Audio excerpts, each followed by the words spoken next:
Ça, c'est Ferdinand de Montagnard, n'est-ce pas? L'homme de la tradition, c'est Ampateba, qui en a parlé. Ça, en général, c'est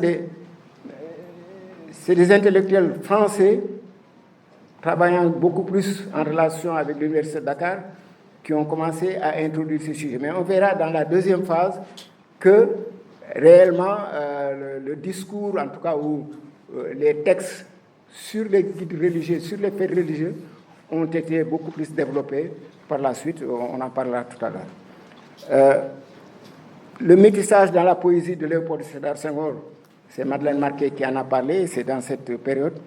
Mais surtout l'essai sur le conte d'Amadou Koumba, n'est-ce pas, que Mohamedou Kane, notre regretté Mohamedou Kane, n'est-ce pas, avait écrit. Bien sûr, tout le monde se souvient du texte de Makili Gassama sur interrogation sur la littérature nègre de langue française, n'est-ce pas?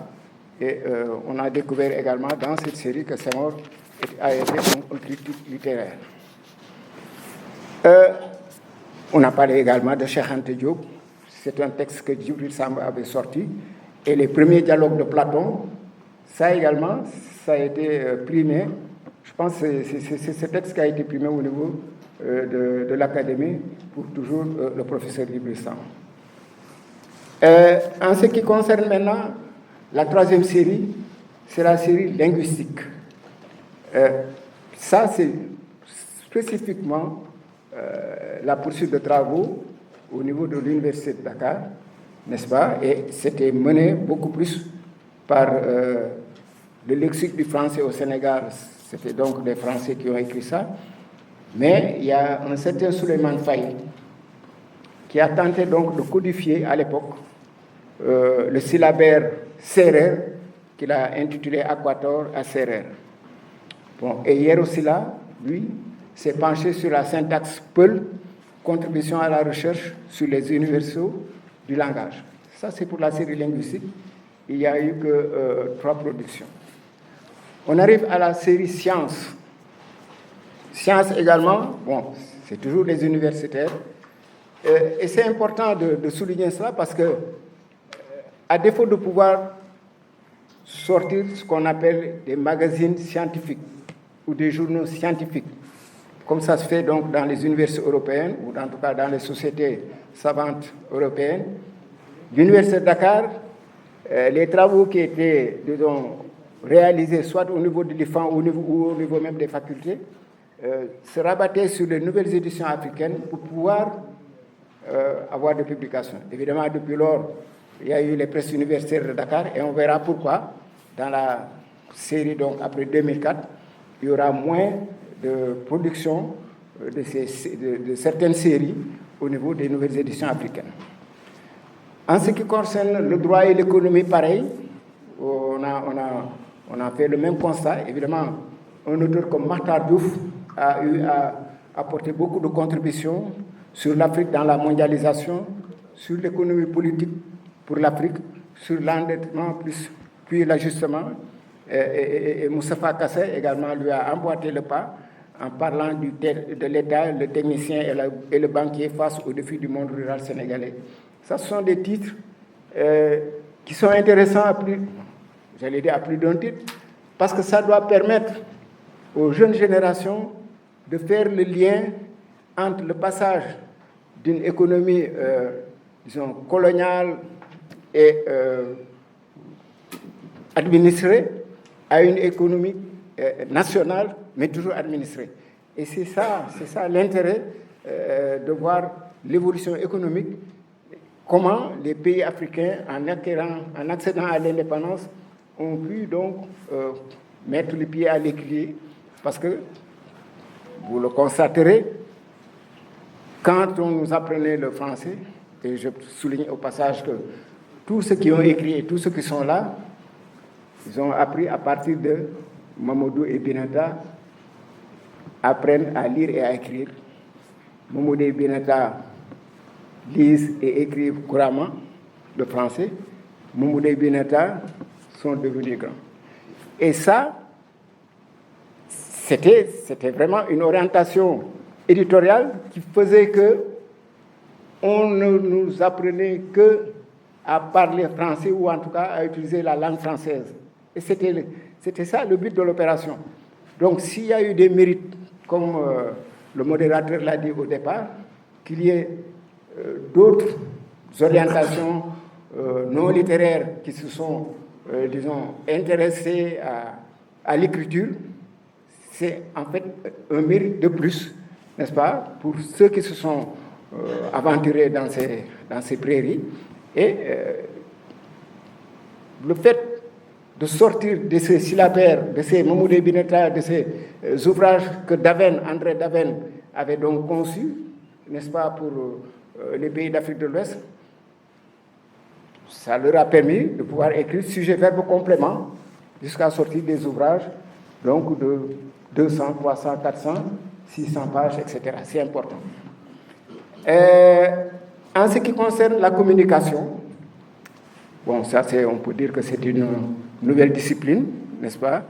On n'en a eu que 3 ouvrages dans les essais et documents, n'est-ce pas? Dont le village planétaire, le fameux village planétaire dont tout le monde parlait, donc avec Hervé Bouche, M. Marcar Silla. Les 2 dernières séries, c'est l'art et le sport. Pour l'art, on a parlé tout à l'heure de Vieux Diba, pour qui Ousmane Sowichar a fait donc un texte extrêmement important. On en a parlé tout à l'heure. On a parlé de Ibn Ndiaye, mais on aurait dû parler de Pape Badiane, mais malheureusement, son texte vient de sortir. Pape Badiane, qui est le mari de Neymara, qui est là, n'est-ce pas? Un artiste que j'ai vu, moi, en France, parce que nous avons cheminé en France, j'ai vu faire des expositions, parce qu'il est sorti de l'École nationale des beaux-arts de Paris, n'est-ce pas? Après avoir fait la classe préparatoire de la Grande Chaumière. C'est un des rares Sénégalais à avoir accédé à la plus haute formation, la plus grande école en matière de beaux-arts. Donc, vieux débat, Ousmane Sowichar a déjà écrit ici. On a parlé également de Souleymane Keita, et Oumar Sankhare a évoqué donc Youssou Ndour, le poète. Et pour le sport, il y a eu l'histoire de la Coupe d'AOF par Bokarli et l'éducation sportive physique à l'école élémentaire. Ça, c'est un ouvrage collectif de Saliou Mangane et d'un certain nombre d'enseignants. Depuis les années 2004, depuis les années 2000, disons, parce que le virage s'est passé à ce niveau-là, on l'a senti, et il y a maintenant, je ne dis pas des travaux de recherche, mais en tout cas, des thèses ou des mémoires qui ont été menées au niveau de l'Université de Dakar et qui ont fait l'objet d'une publication, n'est-ce pas, comme les royaumes du Fouladou, n'est-ce pas, le discours de Djibril Samb sur comprendre la laïcité. Bon. Il y a la fille de Maria Amaba qui a écrit sur Maria Amaba ou les allées d'un destin, n'est-ce pas? Et bien sûr, le jour où on présentait les 27 ouvrages en juin 2004, j'avais donc le professeur Ablaye Eliman Kane et Semou Pategei. Semou Pategei, nous sommes condisciples à Kaolack, on a fait le lycée ensemble. Et quand il m'a trouvé au NEA, j'étais donc à côté de Madame Diouf, en train donc de suivre le texte. Il me dit, mais qu'est-ce que tu fais là? Je lui dis, mais toi aussi, qu'est-ce que tu fais là? Il me dit, mais moi, je suis venu, disons, remettre mon manuscrit pour édition. Il me dit, moi aussi, je suis venu remettre mon manuscrit pour édition. Je dis, alors, nous sommes ex aequo. Et c'est comme ça qu'il a sorti un livre qui s'appelle Du bon usage de la démocratie. Ça veut dire que c'est une série, toujours, on est maintenant dans l'après 2000, sur la série Essais et politique, Histoire et politique, pardon, et on commence à sortir les prémices d'une culture démocratique. C'est la raison pour laquelle on verra, bon, il y a ce livre-là, il y a l'histoire des conquêtes démocratiques. On est en train maintenant de prôner, puisqu'on est sorti de la période des conquêtes démocratiques, c'est-à-dire des luttes démocratiques, pour maintenant essayer de réfléchir sur ce qu'il faut faire pour que nos pays entrent vraiment, ou en tout cas arrivent à maîtriser une certaine culture démocratique. En politique, toujours, on a donc Djiboka qui a donné une remarquable contribution, un peu autobiographique, un petit berger au service de la République et de la démocratie.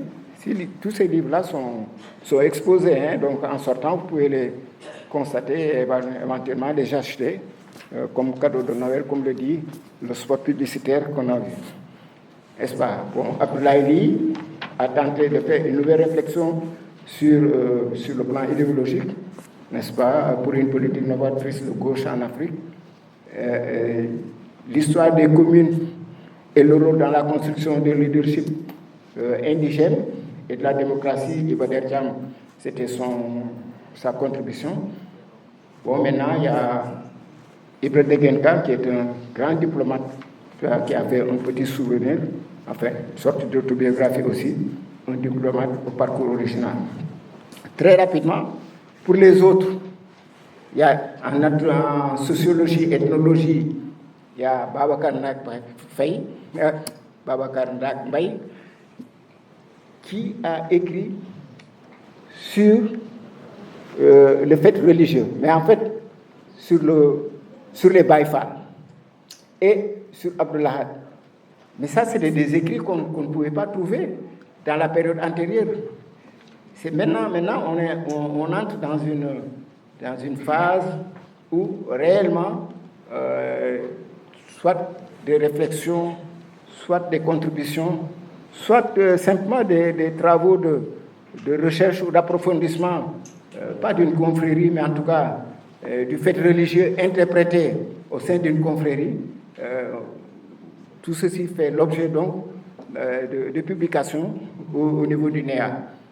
Des NEA 1, bien sûr, on ne va pas oublier littérature de notre cher ami Margot Fall, que j'ai eu moi du mal au début à lire, mais c'est littérature ou bien littérature.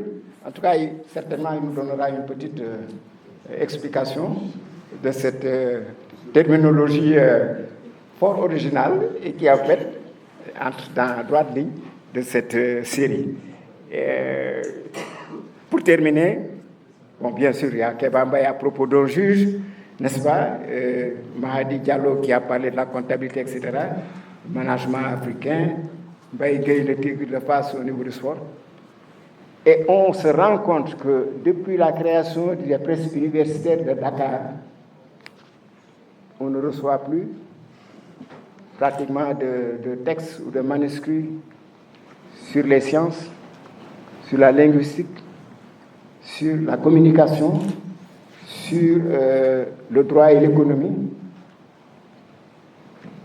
Les arts, on ne peut pas dire, parce que c'est en cours, et sur le sport. Voilà, rapidement, je ne sais pas si j'ai dépassé mon temps de parole, mais en tout cas, merci beaucoup, modérateur, de m'avoir donné l'occasion d'expliquer un peu le fond NEA.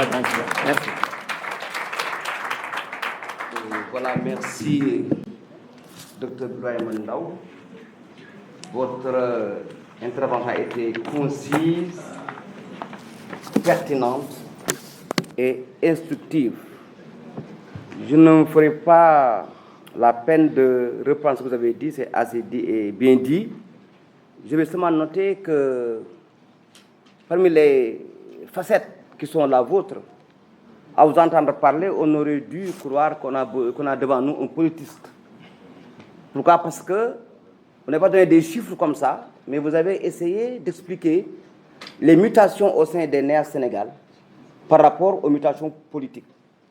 Et les périodes de 1972-2004,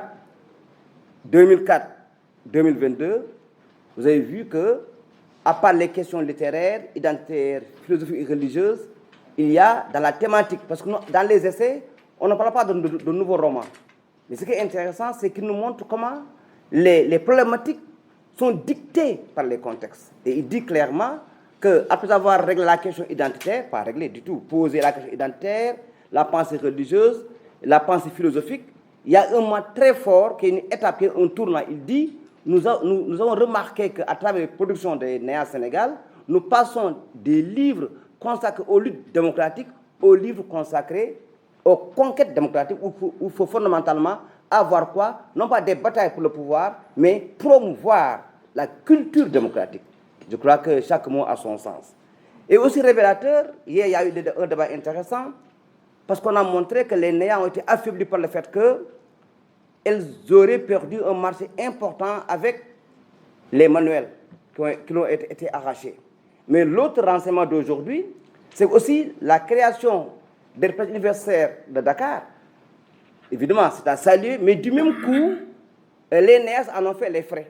Parce qu'il a dit que les textes ayant trait au droit, à la science, à l'économie, au sport, et à partir du moment où les universitaires ont un cadre approprié pour le faire, ils sont détournés des NEA. Les NEA, à l'époque, dit-il, faisaient office de magazines, de périodiques, de journaux, où les universitaires avaient l'habitude de produire et de publier leurs textes. Mais à tout ce modèle est bon, une mutation, il faut la gérer. Donc, en un mot comme en mille, nous vous remercions. Merci. Et je donne la parole à Seydou Sow. Je fais comme ça, quoi. Voilà. Merci. Seydou Sow, vous avez la parole. Merci.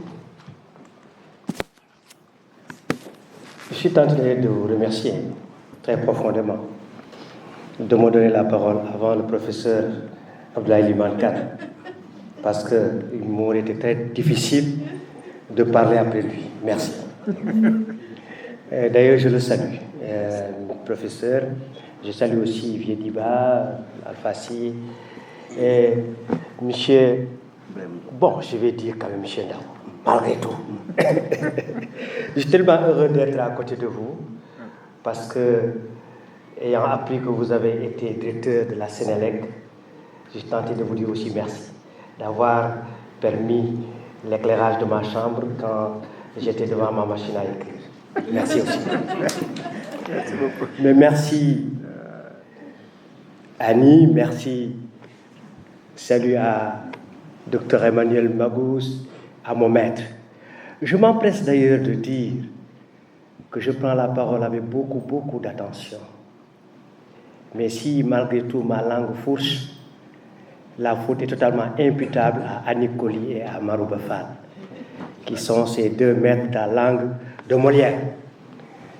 Cela dit, je voudrais quand même, je ne vais pas monopoliser la parole, bien que j'ai une réflexion là-dessus, parce que vous savez, vraiment le monde des intellectuels est bizarre. Parce qu'on prépare un événement pendant des semaines et des semaines, on essaie de ressasser des idées, on vient, on vous dit, vous devez parler rapidement, parce qu'on est bousculé par le temps.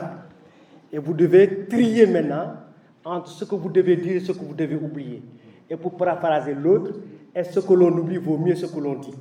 Mais enfin, je ne vais pas, je sais la souplesse du professeur Alfassi, mais je vais tout faire pour être aussi bref que possible. Je suis tenté quand même de demander aux nouvelles éditions africaines de revoir l'appellation nouvelles éditions africaines. Simplement parce qu'elles ont 50 ans. Et je vous demande la permission d'utiliser le singulier en songeant à l'institution. Elle est devenue une grande dame. Elle n'est pas une vieille grand-mère édentée, mais elle est devenue quand même une mère gracieuse, veillant sur l'épanouissement de ses fils spirituels. Est-ce qu'il n'est pas bon, il n'est pas temps de voir? Elle n'est plus nouvelle maintenant, elle est devenue maintenant ancienne. Et vraiment, c'est la mère des éditions. Et c'était quand même pas facile. Ayant été créé, disons, par le président Léopold Sédar Senghor, un président qui était très attentif à la langue française, qui ne se gênait pas de rappeler à l'ordre les journalistes quand ils utilisaient mal cette langue. Mais dire qu'on va publier des livres sous l'attention de cette personnalité du monde intellectuel, ça ne devait pas être une aventure facile. Et si par la suite les éditions Salamata ont emporté l'adhésion du président poète, comme on le dit, et ont même, j'imagine, entraîné les appréciations du président, c'est parce que d'abord les éditions Salamata ont veillé sur la qualité des ouvrages qui sont produits. Il y a eu une rigueur très absolue, ce qui leur a valu d'ailleurs, chemin faisant, beaucoup de prix, le prix Normand, Grand Prix d'Afrique noire, etc., etc. Et je n'en veux pour preuve que moi-même, et je m'excuse de vous parler de mon aventure avec les éditions Salamata. C'est quand même un éclairage pour la jeune génération. Je dois avouer que en tout cas, je fais partie des premiers à avoir déposé un manuscrit aux éditions Salamata, en 1973. Et aux nouvelles éditions africaines. Aux nouvelles éditions africaines. C'est ma langue qui a fourché. Aux nouvelles éditions africaines. Je fais partie des premiers à avoir déposé un manuscrit aux nouvelles éditions africaines. En 1973, l'homme ne vit que de souffrance. Mais la lettre que j'ai reçue m'a d'abord fait pleurer, parce que j'étais encore un peu jeune. Ensuite, m'a mis en colère contre toute ma famille. J'étais en colère contre tout le monde. Je suis resté vraiment presque 48 heures sans manger. Et si j'avais des tendances suicidaires, j'allais me suicider. Tellement que la lettre était d'un ton très désagréable, à la fois frustrant, mais en fait, c'est aussi le manuscrit qui était aussi comme ça. Parce que j'avais condamné de grandes personnalités du monde des lettres à ingurgiter quelque chose d'indigeste. Mais je n'ai pas désarmé, je ne me suis pas découragé. J'ai refait encore un autre manuscrit qui a été encore rejeté de la même façon. Et cette fois-ci, j'ai fait un autre manuscrit qu'on appelle l'inceste, que j'ai amené. Et j'ai eu une lettre encourageante. On m'a dit qu'on m'offrait une seconde chance, une nouvelle chance, à condition que le manuscrit soit retravaillé de fond en comble, tant du point de vue stylistique, etc., etc. Et j'ai pris courage. Et j'ai repris ce manuscrit-là. J'ai dit cette fois-ci, pour ne pas me tromper, je vais essayer de m'approcher de quelqu'un de grand, d'un géant, Cheikh Hamidou Kane, avec qui j'ai quelques liens de parenté, et qui venait en ce moment à Thiès, chez El Hadji Kane, qui était aussi celui qui l'avait éduqué, qui était de l'enseignement, un professeur si je m'abuse. Et je suis venu remettre à El Hadji Kane ce manuscrit. Il m'a dit, ok, Cheikh Hamidou Kane va venir ici le vendredi. Dès qu'il vient, vous pourrez le lui donner de vous-même. Et j'ai attendu, fiévreusement attendu l'arrivée de Cheikh Hamidou Kane, qui était en ce moment un ministre de la République. Et vous imaginez que ce n'était pas facile d'approcher Cheikh Hamidou Kane. Et j'avais lu la première page de son livre, L'aventure ambiguë, Samba Diallo, etc. Donc quand je l'ai vu, je voulais réciter la première page pour l'épater et entraîner son attention sur moi. Mais impossible d'approcher Cheikh Hamidou Kane. Il y avait les griots, les troubadours, il y avait une flopée de gens autour de Cheikh Hamidou Kane que je ne suis pas parvenu vraiment à être à côté de Cheikh Hamidou Kane. Et Cheikh El Hadji Kane m'a dit, bon, c'est pas grave, laissez-moi le manuscrit, moi-même, je vais le remettre à Cheikh quand je le verrai un de ces jours. Ou, mieux, j'ai quelqu'un ici, à Thiès, qui est déjà un grand écrivain, je vais le remettre à Mbaye Gana Kébé si je ne parviens pas à le remettre à Cheikh Hamidou Kane. Et c'est ainsi que, revenant, je suis parti avec lui à la rencontre de Mbaye Gana Kébé, à qui il avait remis mon manuscrit L'Inceste. Malheureusement, le doyen Mbaye Gana Kébé avait perdu l'inceste, et alors c'était le seul exemplaire que j'avais. En ce moment, on n'avait pas les clés USB, on n'avait pas les trucs. Ça a été un coup dur pour moi. Et c'est ainsi que je suis venu à Dakar, continuer la formation à l'école des infirmiers d'État. Je ne me suis pas découragé, toujours avec les nouvelles éditions africaines. J'ai encore écrit. J'ai écrit Dom Labougou, qui était une grande pièce de théâtre. Et je disais que j'ai écrit vraiment ma pièce, la pièce là. À ce moment, il y avait mon maître qui était là, Margot Fall, qui avait remporté le 3e prix du théâtre africain. Et avec Adja, la militante. Et quand je suis venu, et que j'ai remis ça à Roger d'Orsainville, le grand Roger d'Orsainville, il m'a dit, écoute, jeune homme, je ne peux pas lire tout ça. C'est trop gros et mes yeux ne sont pas bons. Il faut essayer de l'enregistrer sur une cassette et vous me le ramenez. Et je suis parti, je vous assure, par le Saint-Coran, j'ai enregistré ce que j'ai écrit sur 2 cassettes de 120 minutes. Et je suis venu rapporter ça à Roger d'Orsainville. Et qu'il a pris de façon assez désinvolte. Il m'a dit, oui, je vais écouter. Et ensuite, je vais vous dire ce que j'en pense. Il est parti pendant 2 semaines. J'étais dans l'inquiétude la plus absolue, l'angoisse la plus totale. Est-ce que les nouvelles éditions africaines vont accepter ça? C'était vraiment comme... c'était incroyable comme inquiétude. Et quand je suis revenu, il me dit, bon, j'ai écouté. C'est pas mal. Je te donne rendez-vous le vendredi et je te mets en rapport avec quelqu'un qui pourrait t'apporter quelque chose dans ce que tu es en train de faire. Et le vendredi, il a demandé à mon cher grand frère, mon aîné, Marouba Fall, de venir. Et c'est là-dessus que Roger d'Orsainville a pris ma main et l'a mis dans la main de Marouba Fall en lui disant, essaie d'encadrer de ce jeune. Il a quelque chose dans le ventre.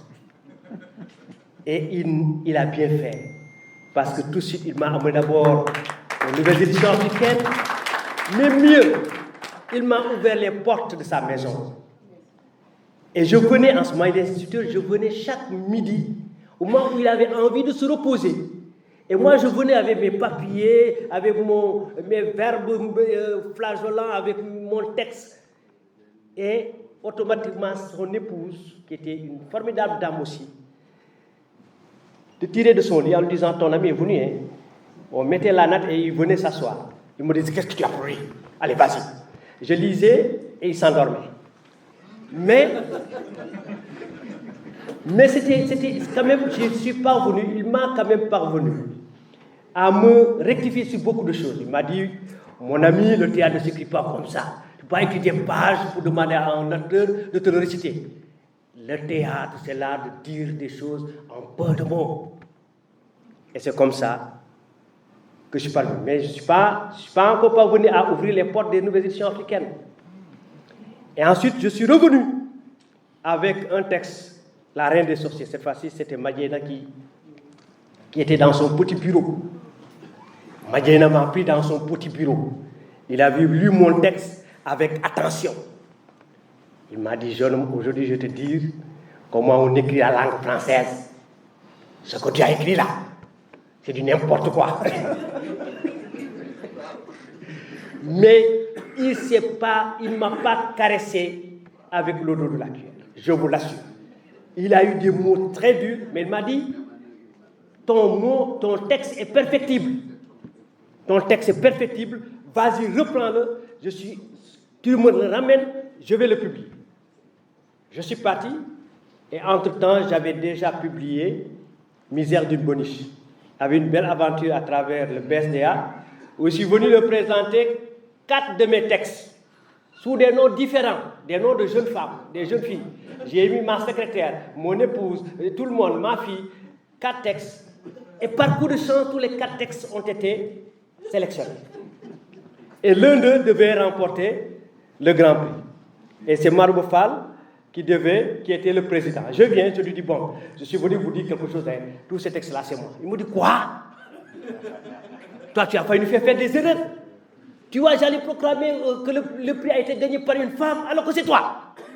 Mon Dieu. Il m'a dit, mais... bon, entre-temps aussi, j'ai publié aussi un livre, Misère d'une boniche. Il m'a dit, tu ne pourras pas avoir le prix, c'est fini pour toi. Et c'est comme ça, mais il m'a adressé une lettre, une très belle lettre, que je garde toujours précieusement, mon maître, vraiment en me disant que les personnalités, etc., etc. Je ne suis pas venu ouvrir les portes des maisons d'édition. C'est pour vous dire la rigueur à laquelle travaillaient les nouvelles éditions africaines. C'est après, en 2005-2006, que je suis revenu encore timidement cette fois-ci, sur la pointe des pieds, avec un texte, Les élans brisés. Et cette fois-ci, ça a été la bonne. Et les nouvelles éditions africaines m'ont dit, gonga, comme on dit en Peul gonga. Et c'est ainsi que je suis devenu un des auteurs des nouvelles éditions africaines. Et vraiment, je les remercie beaucoup de m'avoir permis d'avoir mon nom figuré parmi ces noms illustres. Et c'est par là où je vais terminer, mon ami Alpha. Aujourd'hui, nous sommes dans un moment où il y a un foisonnement des éditions. Il y a une facilité pour les jeunes auteurs, parce qu'ils croient souvent qu'en payant leurs manuscrits, ils peuvent être publiés. C'est vrai que certains parviennent même à se faire publier parce qu'ils ont contribué à la publication. Mais je pense que les éditions, les éditions nouvelles qui viennent d'arriver devaient recopier la rigueur des nouvelles éditions africaines. Parce que jusqu'à présent, cette maison veille à la qualité, à la rigueur. Ce n'est pas n'importe qui peut avoir son texte publié aux nouvelles éditions africaines. Et je les exhorte à continuer, parce que vous êtes les pionniers, vous êtes la mère des éditions, vous êtes la référence. Or, vous ne pouvez pas faillir dans ce que vous publiez. Je vous remercie. Voilà, merci. Tout à l'heure, Dr Ibrahim Ndao s'est félicité du fait que les NEA aient invité les élèves. La prise de parole de Seydou Sow, notre ami, vous montre que rien n'est facile. Et il faut aller à l'épreuve. C'est dans l'épreuve qu'on se forge.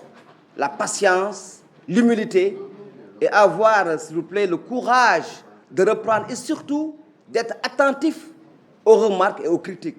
Donc, merci pour ce témoignage. Je crois que c'est ce genre de témoignage dont nous avons besoin pour que nos jeunes aient le courage de prendre, pas la plume, mais la souris. Alors, je donne la parole à Vieux-Diba. Vieux-Diba, excusez-moi, Vieux-Diba. Vieux Diba. Ouais. Et bien, artiste peintre, je crois que, voilà, c'est bon, ça marche? Voilà. Vous avez la parole. Bonjour. Je voudrais d'abord remercier les nouvelles éditions africaines pour nous avoir l'opportunité de nous adresser à ce public extrêmement important, et remerciements et gratitude au professeur d'être là, qui est un ami personnel. On échange beaucoup sur les questions intellectuelles, on fait des choses. Voilà. Et tous les autres qui sont autour de la table sont des amis. En face de nous, il y en a plein de personnes. Moi, je voudrais... Les plasticiens ont quelque chose d'assez particulier. Ils pensent que toutes les opportunités, c'est des opportunités de performance artistique créées. Alors, je voudrais encore quelques expériences, parce qu'on m'avait demandé un peu de parler de l'école de Dakar. C'est ça qu'on m'avait dit au départ. Je parle de l'école de Dakar et on peut parler des perspectives des nouvelles éditions africaines. Je vais donner juste un exemple. Dans ma maison, j'ai un manguier et le crépuscule et l'aube constituent des moments d'effervescence. Une colonie d'oiseaux a pris possession de mon arrière-cour. Et le crépuscule était un moment particulièrement saisi parce que c'est comme si chacun racontait ce qu'il a eu comme expérience de la journée. Et il ne s'écoute pas. Je dis que les oiseaux ne s'écoutent pas. Pendant la journée, il y a un couple de perdrix et le mâle tournait, m'a même fait un défi. Il venait à 1 mètre de moi récupérer les brindilles, les déchets de leur proximité avec les humains. Et je ne savais pas ce que ça rimait. Et le mâle était en train de fabriquer un nid. Très intéressant cette expérience.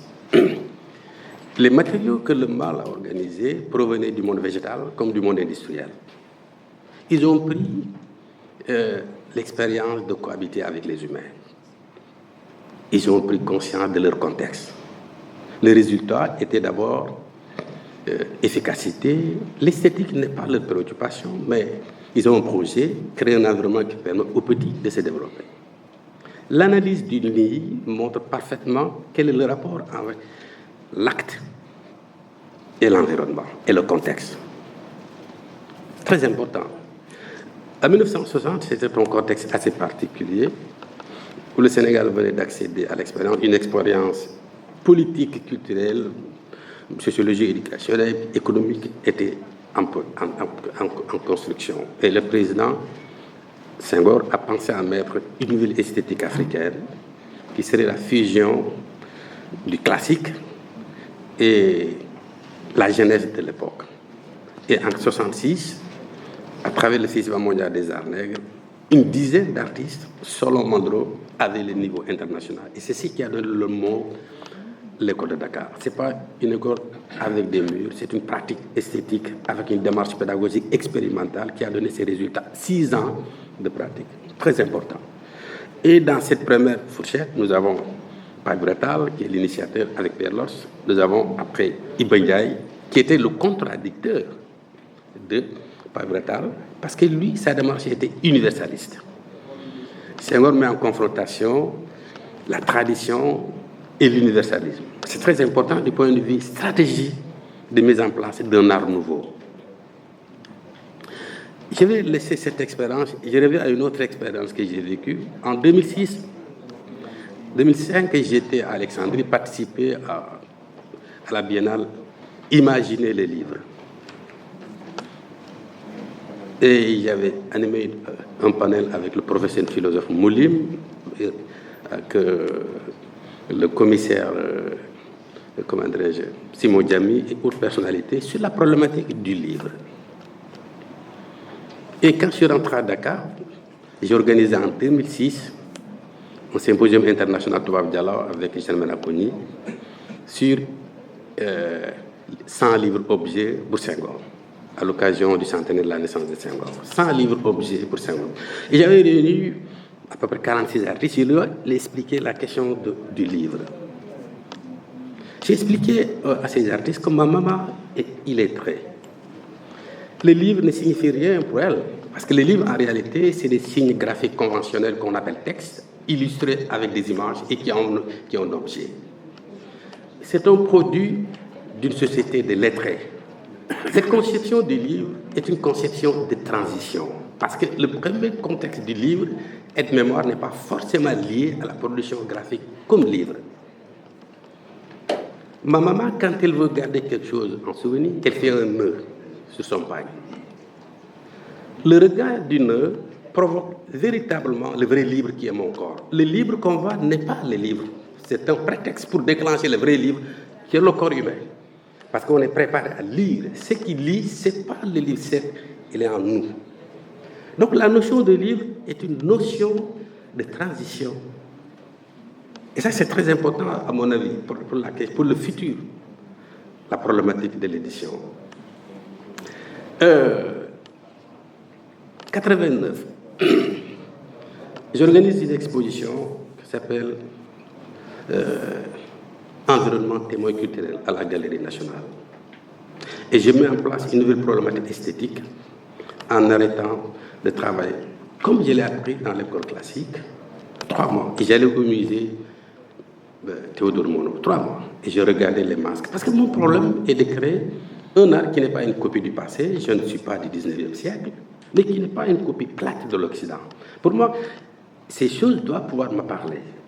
Et 3 mois, j'allais au musée de la Place Soweto, je regardais, je rentrais.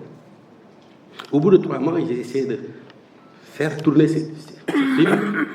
Et j'ai dégagé 4 problématiques que j'ai reçues de cette visite. Parce qu'en fait, l'aspect formel ne m'intéresse pas. Les Picasso et autres ont utilisé ça. L'aspect formel de l'art nègre devient universel. L'art nègre devient universel. Ça devient pratiquement universel. Les Chinois vont l'exploiter comme une autre. Ce qui m'intéresse, c'est la substance. Et cette substance doit pouvoir le relever.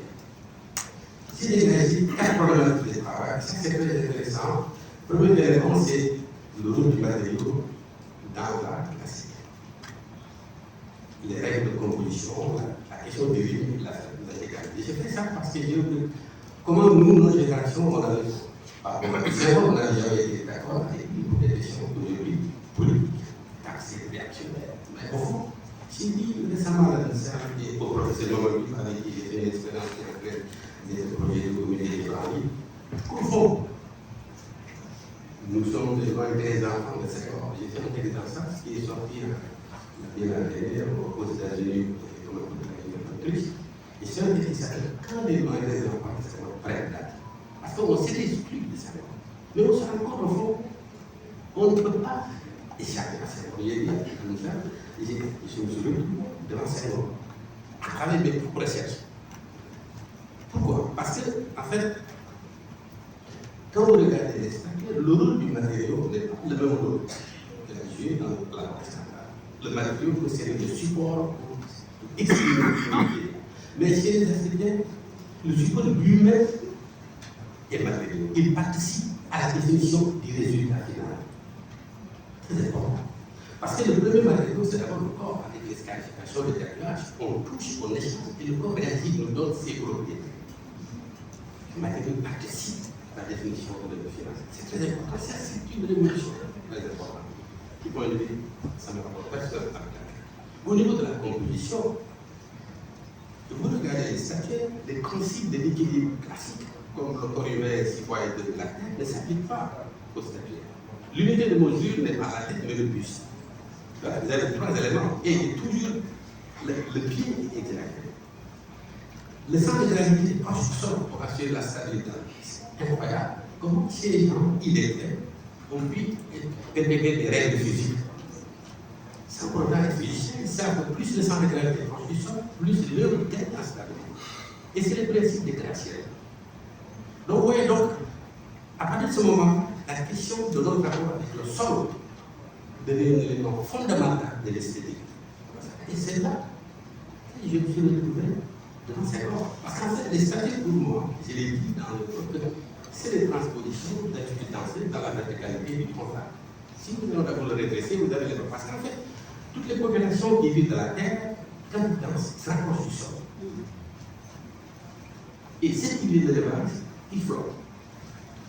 Ce qui vit de la chasse, comme des bêtes blessées. Et ça, c'est très important du point de vue anthropologique. Et je vois, si on regarde ça, l'esthétique raconte le problématique de l'espace culturel. Et ça, c'est très important pour ça. Alors, ça, c'est le deuxième problème. Troisièmement, la verticalité. La deuxième axe vertical. C'est la question, ceux qui regardent sont venus, comment le corps humain avec le Kanaka, le rapport entre sol et terre. Ça, c'est très important. Il y a la question du rythme, c'est-à-dire la répétition. Et finalement, je me suis retrouvé avec Senghor comme la danse, comme l'activité artistique la plus importante à la vie. Parce qu'en fait, notre art est une participation, c'est mon avis, à dire l'émotion et la raison elle est induite par l'utilisation et la raison africaine est induite par participation. Oui, participation. Nous avons une société de participation, c'est pourquoi nous avons une société de performance. Et c'est pourquoi le futur du livre, c'est dans cette problématique de performance. Vous savez, le vrai problème, nous sommes dans le tout rapport avec le livre comme objet existant dans un contexte où le temps devient un problème. Lire un livre, c'est un temps. Et les Japonais ont compris avec leur littérature une phrase. La question du temps par rapport à la lecture. Et cette forme de littérature, cette forme de livre est appelée à disparaître. En 2000, j'ai fait une exposition à la Fondation Senghor et j'ai dit le mystère de la communication. C'est-à-dire que nous sommes dans une époque où nous avons deux choix. Je l'ai dit en 2000. Nous avons le choix d'être humains ou d'être des objets. Mais aujourd'hui, notre corps est habité par quelqu'un d'autre. Beaucoup de nos actions, on nous les fait prendre. C'est nous qui décidons, on nous fait décider. Sans le savoir. Et ça veut dire qu'au fond, le corps lui-même est vide de sa substance. Ce qui va se passer. Cette transition de livre par rapport au corps va passer à une autre problématique de livre. Et la nouvelle problématique des livres, c'est là où il y a un problème. C'est là où c'est la transdisciplinarité. C'est la question de production de textes et le temps. Et c'est une réflexion, ça, à mon avis, les gens doivent demander pour je crois que c'est ça le vrai problème, la question de l'idée. C'est une question de comprendre le monde de plus en plus devient un monde qui va vers une civilisation de robots. Comment imaginer le vivre dans une civilisation de robots? où on ne décide rien, on ne fait décider. Et quel sera le rôle dans un tel contexte? C'est ça la grande problématique. J'ai commencé des expériences avec des amis. Le professeur m'a commencé avec cinéma, des choses avec le professeur. Il y a d'autres projections, d'autres intellectuels. Parce que pour moi, la transdisciplinarité et l'intérêt pour le pluridisciplinarité va sauver beaucoup de disciplines artistiques. Et je crois que c'est un peu, pour ne pas la parole, si on peut revenir sur cette question, pour simplement dire qu'au fond, c'est vrai que les livres qu'on a exposés, c'est présent trois situations assez intéressantes. C'est-à-dire que Iba Ndiaye, Souleymane Keita est élève de Iba Ndiaye. Mais le corps de Dakar est absent de cette production. Heureusement, les manufactures, il y a un livre sur les manufactures qui règle la question de l'école. Parce qu'en fait, les élèves de l'école de Dakar, ce sont ces artistes qu'on trouve aux manufactures de Thiès. Et maintenant, il y a cette troisième vague. Moi, je suis dans la troisième génération. Et Souleymane Keita est une mutation entre les deux situations. Formé par le Béguin, mais quand il s'est installé sur le continent, il est devenu plus dramatique. Sa peinture est devenue plus dramatique. Il lutte avec la matière. Alors que quand il était à l'île de Gorée, il devient plus nuancé, transparent, fluide. Il y a une certaine poésie dans sa peinture. Il s'est dramatisé après. C'est pourquoi j'ai lu dans un ouvrage que j'ai des problèmes avec des poètes. Parce que je pense que le monde n'est pas divisible seulement.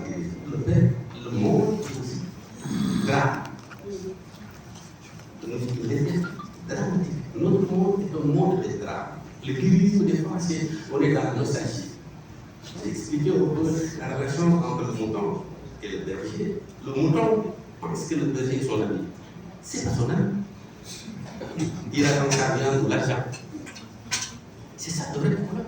Je pense que c'est des réflexions stratégiques. Il faut penser qu'est-ce qui va se passer par rapport à cette question. C'est pourquoi la question de contexte et des projections futures sont des questions à ne pas négliger. Je vous remercie. Je crois qu'on ne s'en pas à moins que ça. En général, nous les philosophes, nous distinguons ce qui font l'art et ce qui parlent de l'art. Mais la posture qui est la vôtre, je parle surtout de mon maître, c'est celle du philosophe. Il prend un recul et non, c'est votre posture, c'est ça qui est intéressant. C'est la posture, la lutte que vous avez. Le recul n'est pas évident. On peut faire l'art sans pouvoir lire l'art. Mais vous avez produit, vous savez le recul pour lire par des concepts, le corps en tant qu'élément central. Et vous osez dire, à la limite, que même le livre est finalement une tension entre nous et le corps, tout un débat, professeur. Justement, vous êtes là, vous l'avez. Merci.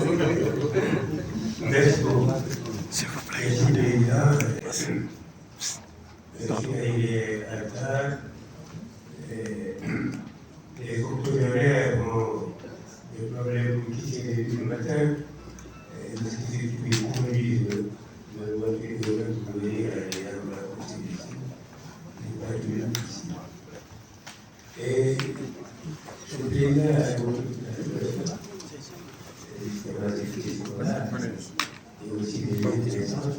C'est très intéressant parce que j'ai bien vécu quelques cours vidéo que j'ai communiqués. Et je suis né à Caille.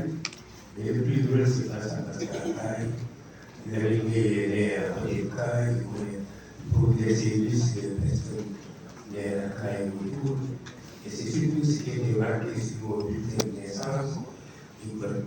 À cause de quoi les camarades au collège et au lycée sont longtemps moqués de moi, je suis né à la maternité indigène de Caille.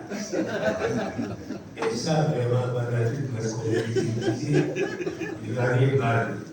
Jusqu'au jour où j'ai rencontré un fonctionnaire de l'US, malien, qui est à Caille, à qui j'ai raconté ça. Parce qu'elle était une belle maternité.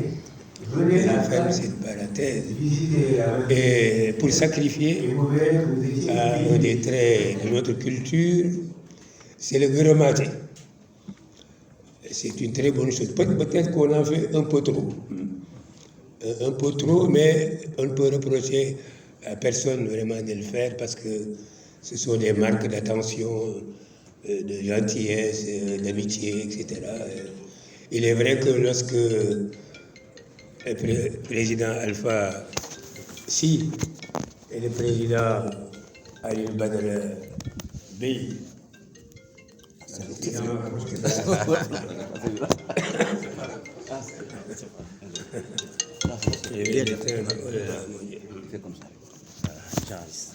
lorsque le président Alpha Sy et le président Ali Badr Bey parlent de moi, si j'étais de cette couleur de peau, je rougirais.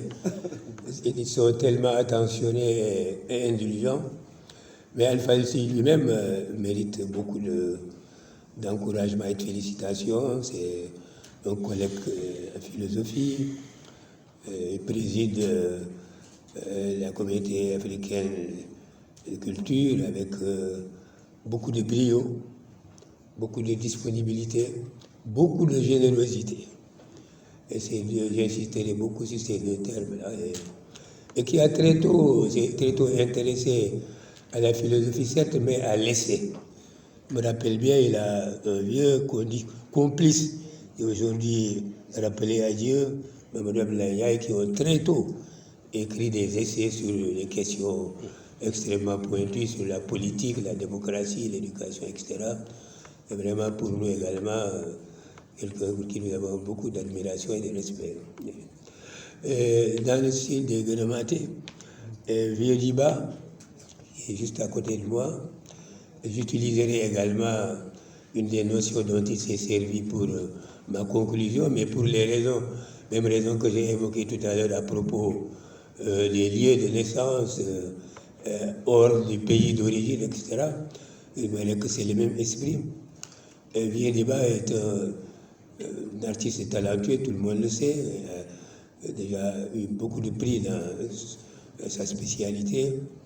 Et je profite de ce que je parlais de lui pour dire que je dois beaucoup aux artistes en ce qui concerne l'illustration des ouvrages que j'ai publiés, depuis le premier jusqu'à présent. Et je le cherche et j'ai la volonté de le faire. J'ai évoqué hier la première œuvre de fiction que j'ai écrite, qui était un conte publié par une maison d'édition parisienne, la maison d'édition Bayard, qui est spécialisée dans la littérature pour enfants. Et la personne qui a illustré cet ouvrage, qui est d'origine polonaise, qui n'a jamais mis les pieds au Sénégal, s'est documentée pour trouver des motifs absolument sénégalais autour des plus pagnes, des différents motifs de pagne, et pour illustrer cela. Ces deux motifs m'ont poussé à vouloir écrire des romans, qui m'a poussé donc à demander aux nouvelles éditions africaines le premier ouvrage que j'ai publié, et donc La Maison au Figuier. L'illustration a été faite par l'artiste maison, c'est Diago Ndiaye, je crois. Diago Ndiaye qui est... Dago a été faite. Ensuite, j'ai eu des problèmes avec les magiciens de Badagor parce que l'œuvre que j'ai utilisée est de Bokar Pathé Diong, qui était déjà décédé, et je n'arrive pas à trouver sa famille alors qu'il faut obtenir l'autorisation pour le faire. Des questions très importantes pour dire ce que l'on doit aux artistes et les liens qui peuvent exister entre les artistes et les publications. Les autres ouvrages, il s'agisse de Marqueret ou des 5 secrets de mon père, également ont été illustrés par des artistes sénégalais. Quand je suis passé à l'Harmattan, c'est la même chose, mais là c'est avec des artistes qui demandaient l'autorisation de le faire. Et le dernier que j'ai écrit, c'est ce qui me permettra d'avoir une transition vers Seydi Sow, c'est le dernier ouvrage que j'ai écrit sur mon expérience du Covid. Je suis allé rendre visite à Vieux Diba, son atelier, et je lui ai demandé de faire quelque chose pour moi. Et il a contacté son ami Pape Ba, qui est un photographe. Et ils ont fait un photomontage à partir d'un bas-relief qui se trouve à l'entrée de l'atelier de Vieux Diba, qui illustre des dents de chien. Et papa a fait un montage avec un fil tendu entre deux dents géantes et sur lesquelles se promène le malade.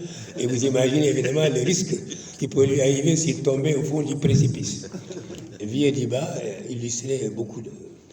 Je disais que je passe, ça me permet de transiter vers Seydouba avant de revenir à notre ami Ndao. C'est que tous les deux, effectivement, nous avons écrit quelque chose sur le Covid. Lui, en utilisant le modèle romanesque, moi sous forme de journal et de récit. Et nous avons commencé à avoir des regards croisés autour de cette affaire. C'est également un des intérêts de la publication et de la lecture. Le conférencier principal, là où nous avons également partagé beaucoup de choses pour aller vite, le Parti socialiste, et pour ne pas dire trop de choses là-dessus, je me rappellerai toujours, et hier je le lui disais au moment du déjeuner, entre les deux tours de la présidentielle de 2000, alors que les choses étaient très critiques pour mon parti et pour le président Diouf, qu'on se demandait comment les choses allaient se passer, où le président Wade multipliait les provocations en invitant le président Diouf au débat à la télévision, et que le comité de communication était partagé entre accepter le débat ou ne pas accepter le débat. Et dans ce tourbillon et toutes ces turbulences, Chendaou, qui était présent dans le QG, avec un calme olympien, il vient tous les matins parmi les premiers, qui parle les derniers, toujours en train d'écrire.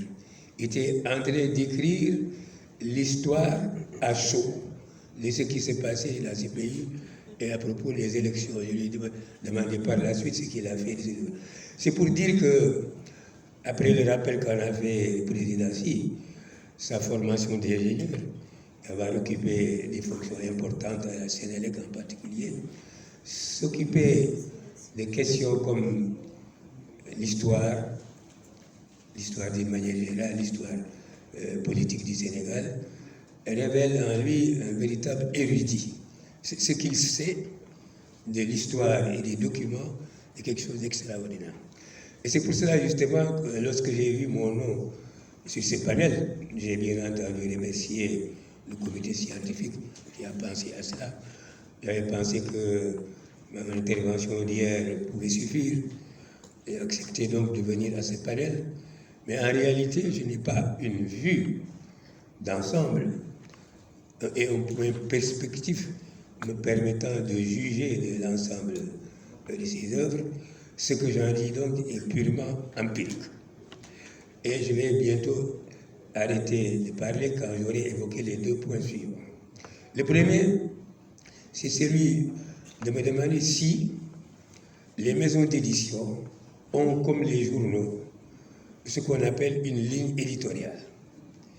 C'est un problème parce que j'ai vu qu'ailleurs, dans le temps, ça existait. Je donne deux exemples simplement. Les livres de lecture que nous avons eu à pratiquer à notre enfance, les syllabaires, et Mamoudé Bineta,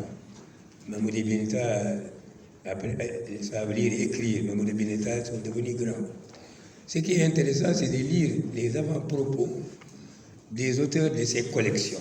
Je parle bien de collections et pas d'ouvrages isolés. Les avant-propos. C'était la période coloniale. Et ils disaient toujours, en substance, il s'agit d'étudier l'âme africaine afin de pouvoir rendre plus efficace, bien entendu, l'action de l'administration coloniale. Jusqu'au tout dernier moment, André Daven, qui est un virtuose, véritablement un pédagogue extraordinaire, la preuve c'est que ces livres, nous les avons maintenus au Sénégal près de 10 ans après les indépendances, parce que c'est des ouvrages très bien faits. Il a peut-être senti la transition et il a cessé dans l'avant-propos de dire cela. Et c'est justement à partir de là qu'après les indépendances, nos inspecteurs et enseignants qui ont écrit les premiers livres de lecture, je pense à Chérif Tal, à d'autres, eux aussi ont produit des avant-propos dans lesquels ils disent quelle doit être l'orientation de la lecture. C'est quoi la lecture? Je pense également à Présence africaine. Quand vous lisez le numéro 0 et le numéro prestigieux précédé par la préface d'Alioune Diop, très célèbre, intitulé Nyampaya, il y explique les objectifs qui sont recherchés. Il y a donc une ligne, une orientation. Cela existe-t-il dans les maisons d'édition et est-il nécessaire de l'avoir? Les maisons d'édition sont également des maisons commerciales. Elles ont besoin de vendre, et surtout dans la péréquation que j'évoquais hier, la péréquation consiste à dire si nous vendons beaucoup de manuels scolaires parce que ce sont des objets utiles que les États achètent massivement, le surplus, ou en tout cas le prélèvement d'une partie, permet de financer la littérature. C'est ça un peu le problème de la péréquation. La Côte d'Ivoire a réglé ce problème. Si la production des manuels scolaires nous échappe, la production des autres domaines, évidemment, devient problématique. Donc la question est de savoir si c'est nécessaire et si c'est obligatoire d'avoir une ligne éditoriale pour dire c'est comme cela que nous demandons aux auteurs, ou nous ne prendrons des ouvrages que d'auteurs qui se conforment à telle ligne éditoriale. Je pense que les maisons d'édition ne peuvent pas prendre ces risques-là. Malgré tout, la création des nouvelles éditions africaines et l'initiative et l'impulsion donnée par le président Senghor montrent bien qu'à l'origine, il y avait bien une intention et une direction.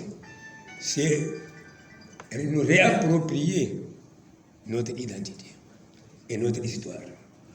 Et on trouve effectivement des traces, ce que je dis là c'est purement empirique, des traces d'ouvrages premiers qui visaient donc à illustrer cette réappropriation. Mais il y a eu en même temps ou très peu de temps après, sans doute parce que le président Senghor, personne n'en doute, lui-même le dit très bien, et ce qu'il doit à la francophonie et l'amour qu'il a pour la francophonie, mais également parce que la diaspora africaine a commencé à venir, en particulier tous ces auteurs de la Caraïbe, et ici en particulier, ont joué un rôle très important. Nous avons commencé à avoir une sorte d'œcuménisme, d'ouverture dans la manière de conduire les productions de nouvelles éditions africaines. Et ce qui me faisait dire tout à l'heure à propos de naître au Mali tout en étant sénégalais, ou bien la nécessité d'associer les artistes à l'illustration. L'idée qui me trotte à la tête, c'est celle-ci, c'est comment, dans notre monde d'aujourd'hui, dans tous les domaines, mais aussi dans celui de l'édition, construire des solidarités, construire autour d'héritage des solidarités pour faire humanité ensemble, en quelque sorte. Me vient à l'esprit, c'est par là que je terminerai certainement pour justifier cette image, une théorie de la table qu'on trouve chez le philosophe allemand Emmanuel Kant. Et cela n'est pas enseigné dans les lycées, dans les universités, il faut lire ses biographes pour le dire. Kant avait une théorie de la table à partir de laquelle il a bâti une sorte de morale, et une sorte de morale cosmopolite. Il dit d'abord, hygiène de vie, il faut manger peu, ne pas rester au lit trop longtemps parce que les lits sont les nids des maladies, et ne jamais manger seul. Lui n'a jamais mangé seul. Et il était célibataire, il ne s'est jamais marié. Il n'a jamais mangé seul. Et sa théorie de la table, c'est que non seulement il ne faut jamais manger, mais il faut inviter à sa table des hommes et des femmes, mais lui n'a jamais invité une femme là-dedans, venant d'horizons divers, des spécialistes, des questions diverses, des juristes, des poètes, des artistes, des politologues autour de sa table, pour parler librement des questions les plus. Cette théorie de la table est tout à fait conforme au cosmopolitisme que Kant a toujours prôné. Et d'ici, nous voulons la paix perpétuelle dans le monde, il faut construire le cosmopolitisme sur la base de quelques principes. Et bien c'est un peu cela qu'on trouve aussi dans les idées de Senghor, sa fameuse théorie du banquier de l'universel, du donner et du recevoir, appelle à la fois l'appropriation de l'héritage en tenant compte de ce que chacun apporte. Et c'est pour ça que ce que Vieux-Diba disait tout à l'heure à propos de l'interdisciplinarité, et surtout la pluridisciplinarité, que différents artistes, plutôt différents auteurs, appartenant à différentes écoles, s'occupant de différents genres, puissent dans une maison d'édition être accueillis. Et j'aime beaucoup le fait que de grands ouvrages, produits par de grands œuvres, comme le révérend père Gravran, normand d'origine, devenu Sérère Bontin, et qui a écrit un ouvrage remarquable sur la civilisation sérère. Lorsque vous lisez la civilisation sérère, elle montre bien que finalement le Sénégal est un pays unitaire. Les Sérères sont partis de la vallée du fleuve. Et ce que je vais dire là, je ne l'invente pas. Gravran le dit lui-même dans le livre, c'était pour fuir l'arrivée de l'islam. Eh bien, ils ont été rattrapés par l'islam et le christianisme par ici, sur le littoral et au centre du pays. Et ils arrivent à assumer tout cet héritage. Parce que dans la langue sérère, il y a beaucoup de termes pulaars. 42% de termes de racines nucléaires sont communes aux pulaars et aux sérères. Et c'est les sérères seulement que je vois enterrés dans le même cimetière les musulmans et les catholiques. Et peut-être aussi des païens. Le président Senghor disait, chez les Africains, vous grattez un peu, quelle que soit leur religion, vous trouvez un front païen. Et c'est tout cela que je vois dans l'intérêt de cette solidarité. Et c'est peut-être cela que les maisons d'édition comme le NEA ont fini aussi par. Voilà donc un peu de digression et de commentaires pour participer, parce que comme je l'ai dit au départ, c'est purement empirique ce que j'ai dit sur ce thème. Je n'ai pas une vue d'ensemble pour le faire. Merci pour votre intelligence. Merci. Ensemble, nous avons eu à nous délecter avec nos communicateurs.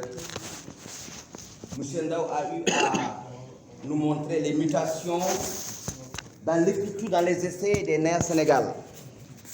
À nous montrer que les thématiques étaient dictées par le contexte politique, je ne reviendrai pas. Mais il est important de montrer qu'il n'y a pas de hasard. Les préoccupations sont celles des hommes. Préoccupations politiques, identitaires, philosophiques. Nos amis ont eu à compléter. Seydou Sow, singulièrement, a eu la générosité de partager avec nous l'expérience de sa première édition. C'est important parce que si on doit saluer en l'enfant celui qui va élargir le cercle familial, il est presque évident de dire qu'en général, c'est difficile le premier accouchement. Et justement, Seydou a pris tout le temps pour nous montrer un exemple assez éloquent.